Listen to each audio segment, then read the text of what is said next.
مولاي صل وسلم دائما أبدا على حبيبك. Bismillahirrahmanirrahim.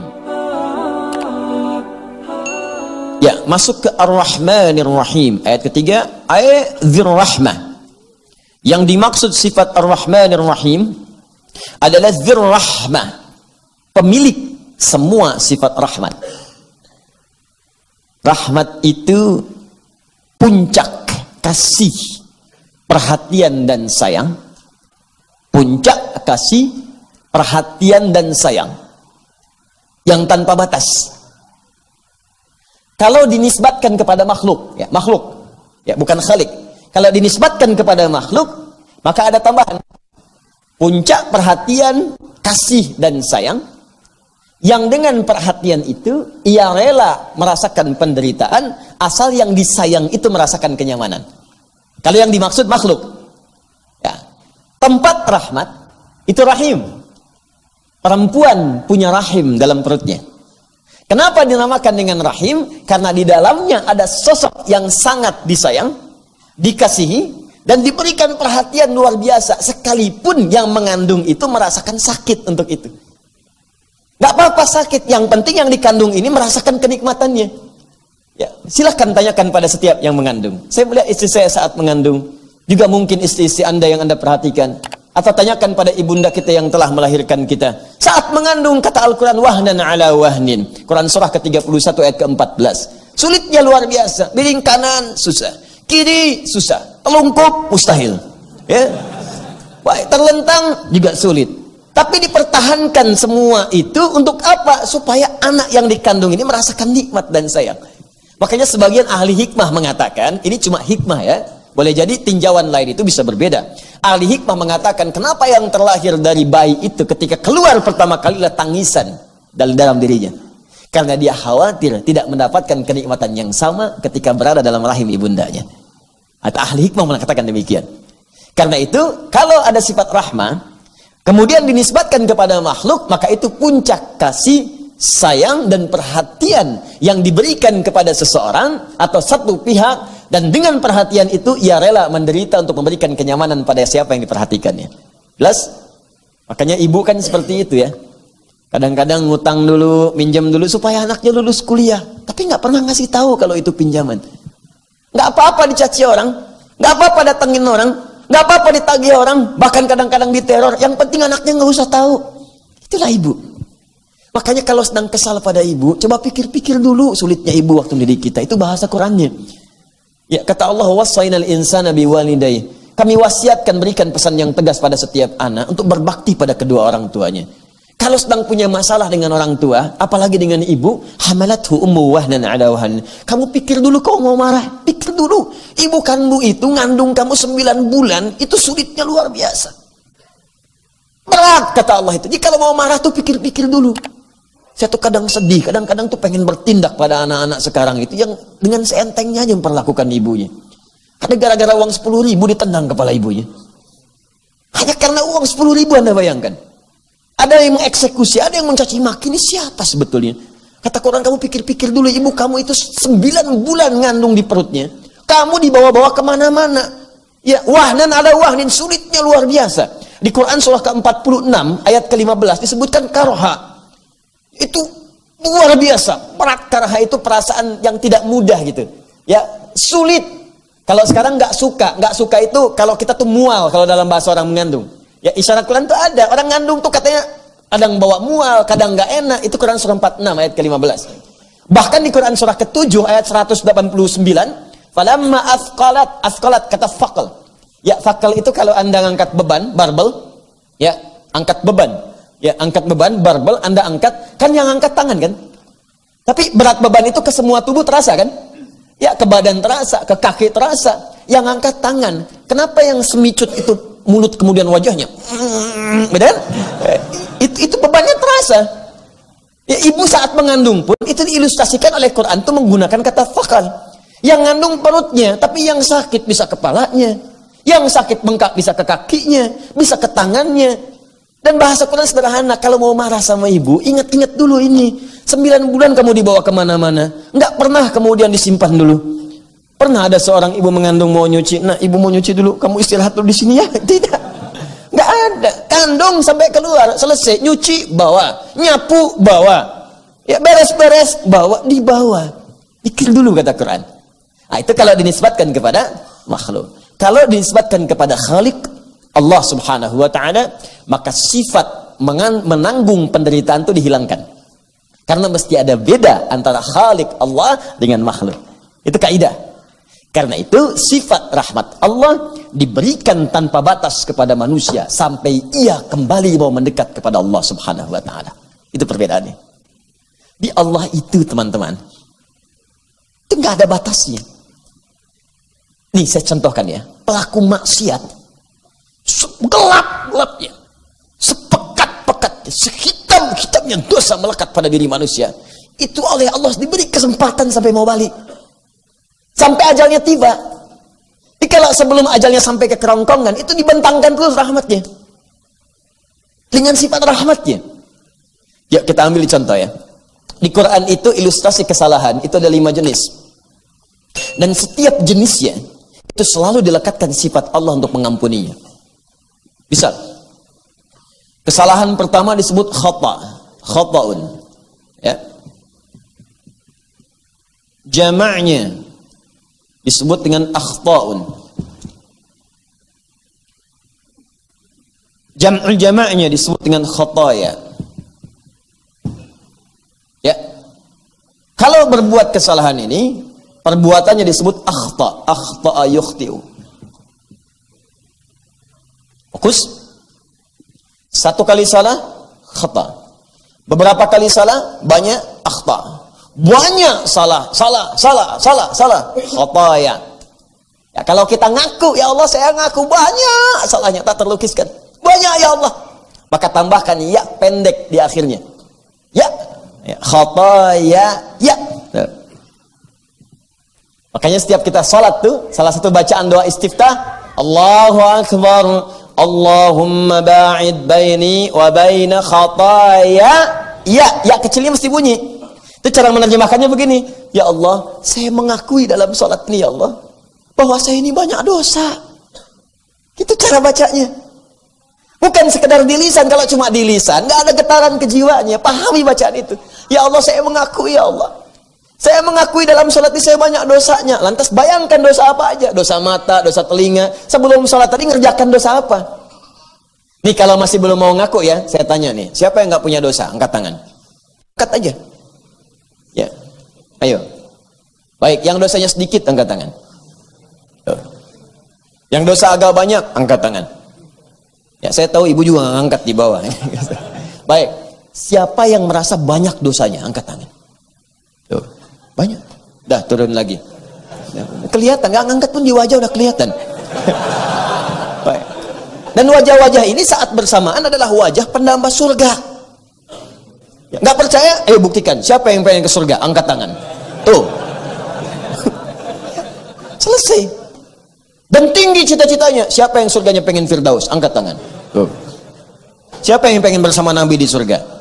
Tuh. Apa yang Anda bawa untuk menghadap Nabi di sana? Makanya setiap sholat Allah sayang dengan kita, ingin dihapuskan semua salah kita supaya kalaupun wafat saat itu bersih kitanya. Maka kita ngaku, ya Allah, saya sekarang sholat mengaku banyak kesalahan ya Allah. Allahumma ba'id baini wa baina khataya. Ya, tapi hamba mohon ya Allah, hamba mengakui banyak salah dan hamba pun menyaksikan ya Allah, Engkau pengampun semua jenis kesalahan.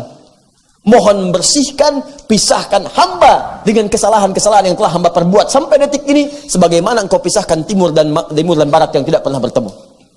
Jangan tampakkan saat di akhirat nanti ya Allah. Jangan tampakkan, karena nanti sekecil apapun kesalahan akan ditampakkan oleh Allah. Wa may ya'mal mithqala dzarratin syarran yarah. Dan sekecil apapun perbuatan salah sepanjang belum ditobati akan ditampakkan di akhirat. Jadi perbuatannya disebut akhta.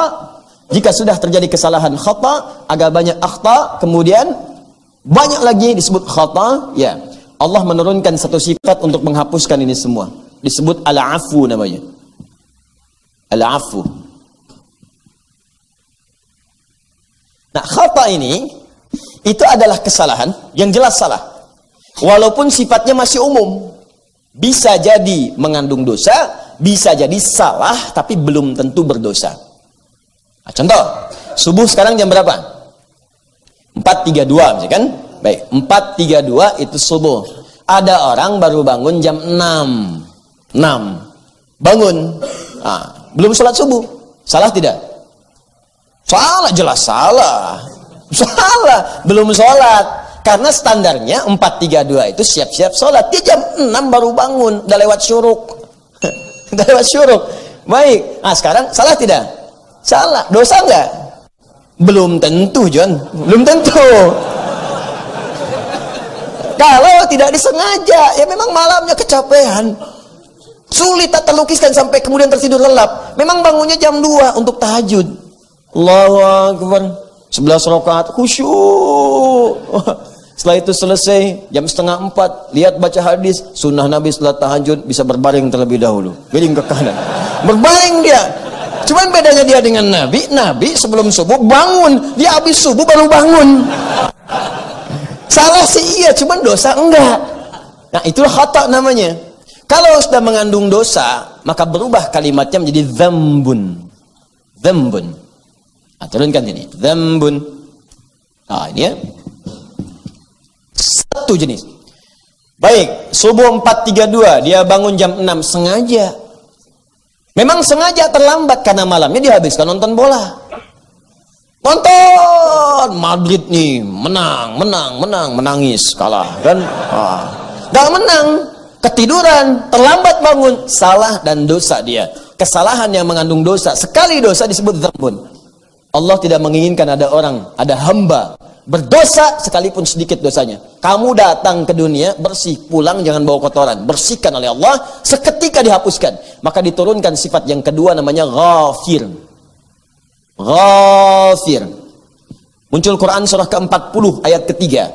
Ghafiridz dzambi wa qabilit taubi. Hei orang-orang yang pernah berbuat dosa, walaupun dosanya cuma sedikit, jangan merasa aman dengan dosanya. Ayo balik kepadaku, aku penerima taubat. Balik lagi ke jalan yang benar. Ghafiridz dzambi, aku ghafir, mengampuni dosa, walaupun engkau baru rasakan sedikit dari dosa itu. Dzambun, pasangannya ghafir. Quran surah ke-40 ayat yang ketiga. Nah ada orang sudah terlambat bangun dan ngajak orang lain itu nggak sholat. Ya dia terlambat, ngajak orang lagi malam-malamnya. Mau kemana? Tahajud. Tahajud kan besok lagi. Ini pertandingan tuh menarik. Barcelona lawan Madrid. Ajak.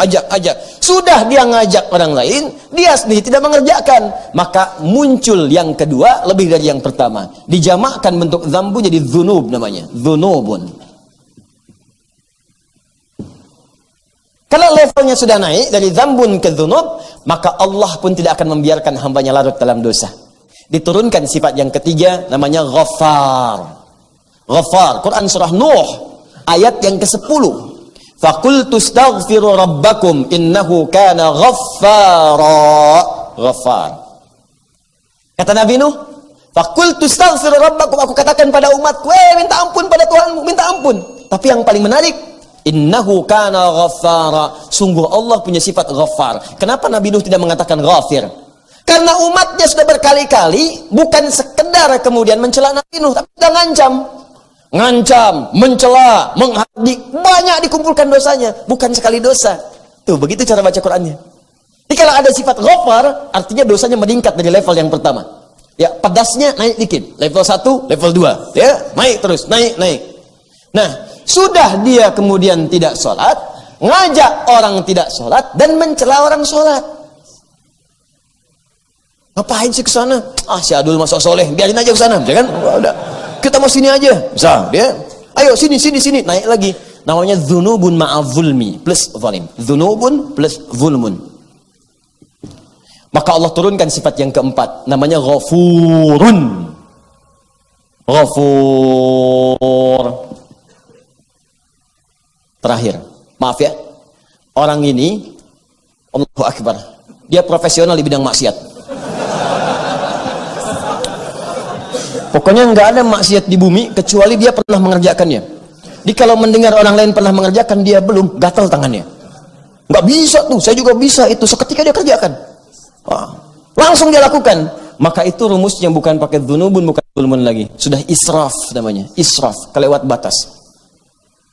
Israf itu sudah berlebihan, lebih luar biasa. Prasmanan pernikahan, boleh sekali dia 10 kali. Israf. Nah, ada israf dalam dosa. Ini semua organ tubuhnya udah nyobain dosa.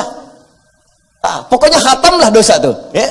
Mata udah berdosa, telinga udah dosa. Maaf, lisan udah pernah dosa sampai ke ujung kaki. Kan ada orang telinganya dosa tapi mulutnya bersih. Ada orang mulutnya dosa, telinganya bersih. Ada orang ini semuanya dipakai buat berdosa. Israf. Tapi apa yang terjadi? Diturunkan oleh Allah kemudian sifat yang terakhir. Ketika memberikan yang terakhir ini nggak boleh ada batas karena dosanya pun israf. Jadi kalau ada batasnya berarti ada sebagian tak terampuni.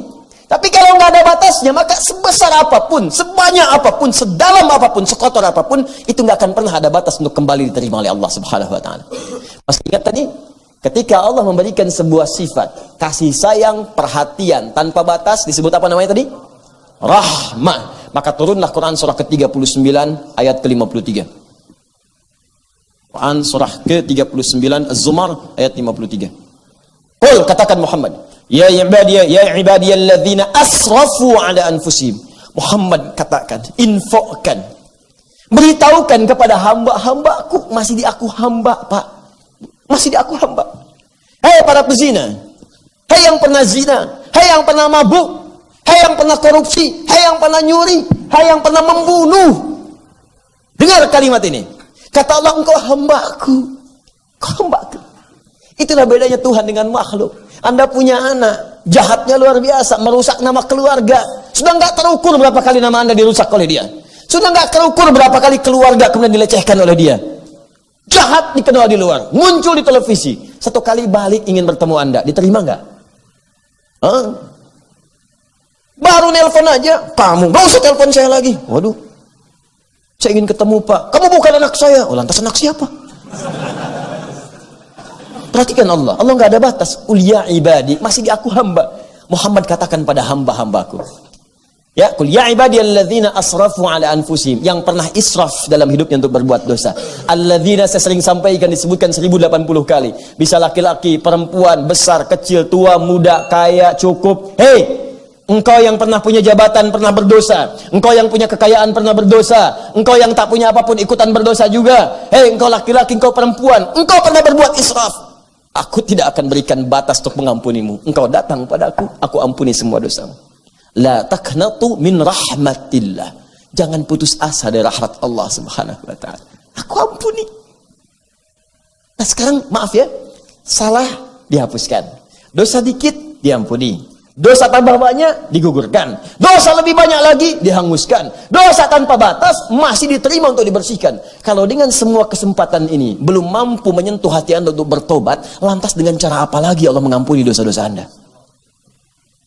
Jadi kalau ada orang pulang ke akhirat masih berdosa, itu makhluknya yang salah.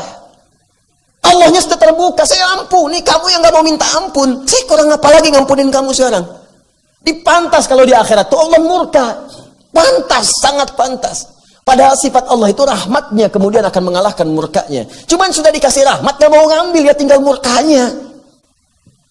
Kata Allah, inna rahmati wasi'at kulla syai'. Rahmatku itu melebihi segalanya. Rahmat Allah mengalahkan murkanya. Dikasih rahmat, gak diambil, ya tinggal murkanya. Jadi kalau gak mau dimurkai, ambil rahmatnya sekarang. Manfaatkan.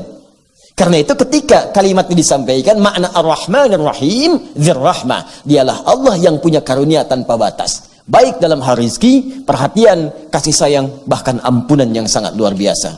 Tapi pertanyaannya, apa kaitan kalimat Ar-Rahman Ar-Rahim dengan sifat rahmat itu dengan ayat sebelumnya Alhamdulillahi Rabbil Alamin dan setelahnya Maliki Yaumiddin? Itu yang akan kita sempurnakan setelah menunaikan salat Isya berjamaah insyaallah. Subhanakallahumma wa bihamdika asyhadu an la ilaha illa anta astaghfiruka wa atubu ilaik. Assalamualaikum warahmatullahi wabarakatuh.